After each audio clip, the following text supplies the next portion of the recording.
பல வருஷமா நடந்துட்டு இருக்காங்க. அவங்க கர்நாடக அரசு அப்படியே சொல்லிட்டு இருப்பாங்க. ஆனா நாங்க தமிழக அரசு அவ்வளவு சீக்கிரம் விட்டுற மாட்டோம்.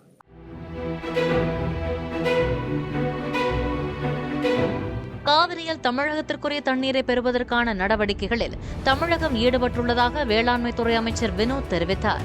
தஞ்சை மாவட்டம் கும்பகோணத்தில் 14 கோடி ரூபாய் மதிப்பிலான கட்டடங்களை திறந்து வைத்த பிறகு செய்தியாளர்களிடம் அவர் இதை தெரிவித்தார். நம்மளோட உரிமை விட்டு கொடுத்துட மாட்டோம். சொல்லி அவர் எதிர்கட்சி தலைவர் அறிக்கை கொடுத்திருக்காரு. இல்ல அவங்க சொல்லுவாங்க, நான் சொல்லுவாங்க எதிர்கட்சி தலைவர் அவங்க சொல்லிக்கிட்டே இருக்கிறதுனா